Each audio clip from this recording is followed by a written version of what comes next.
The Indus Valley Civilization, circa 3300 to 1300 BCE.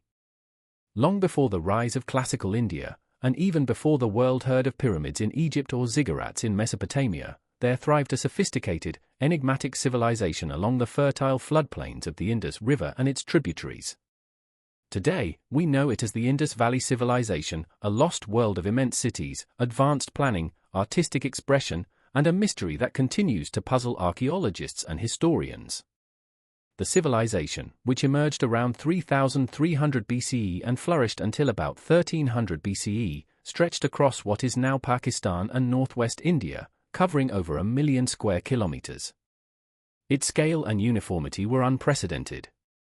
Unlike the flashy monuments of Egypt or the clay tablets of Mesopotamia, the Harappans, named after one of their major cities, Harappa, left behind no grand palaces, no obvious temples, and a script that has defied all efforts of modern decipherment.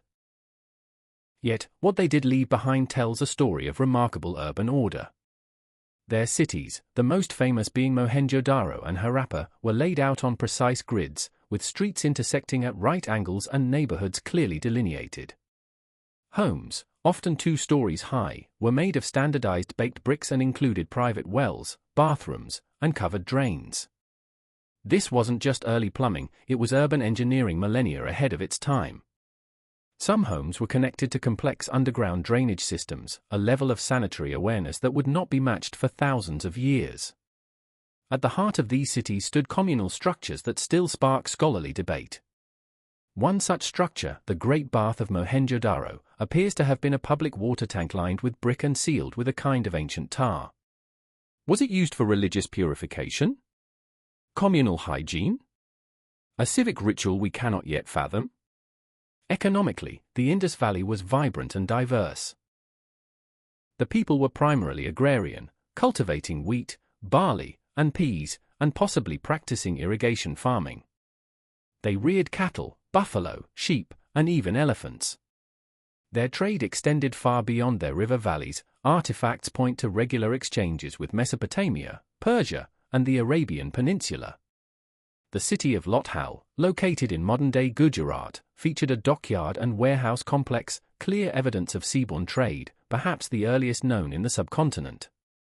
Despite their technological sophistication, the Harappans remain voiceless in our records.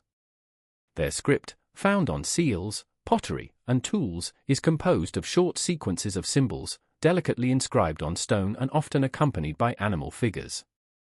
No bilingual inscriptions have been found, and so their language and literature remain silent to us, one of history's most enduring enigmas. Yet, through their artifacts, the Indus people offer glimpses into their world.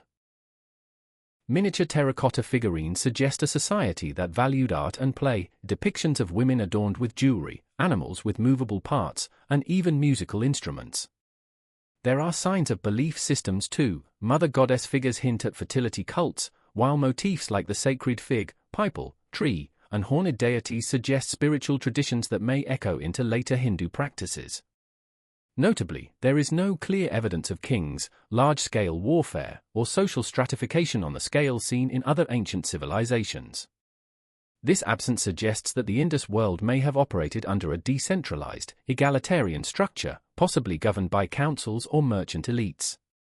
Power, it seems, was not concentrated in massive temples or military rule, but perhaps dispersed across civic institutions and guilds. The decline of this civilization is as mysterious as its rise.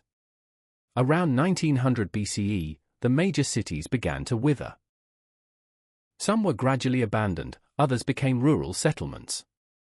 The once meticulous urban planning gave way to unstructured growth. Theories abound: climate shifts that altered monsoon patterns, tectonic activity that changed river courses, flooding, the exhaustion of natural resources, or a gradual shift eastward toward the Ganges basin. Unlike the dramatic collapses marked by conquest or catastrophe, the fall of the Indus Valley was slow, quiet, and still partly veiled in obscurity. And yet, the echoes of the Harappan world linger. Elements of their culture, agricultural techniques, urban sensibilities, and possibly even linguistic residues may have trickled into the cultures that followed, including the later Vedic society. Their reverence for water, animals, and certain symbols resonates faintly in South Asia even today. In many ways, the Indus Valley civilization defies the usual narratives of ancient greatness. It challenges us to rethink what it means to be advanced, urging us to recognize not just monumental power or written legacy, but also the quiet genius of communal planning, environmental harmony, and peaceful coexistence. In the shadows of their silent script and crumbling bricks, the Harappans whisper still, a reminder that greatness doesn't always roar. Sometimes, it flows gently, like the rivers they once called home.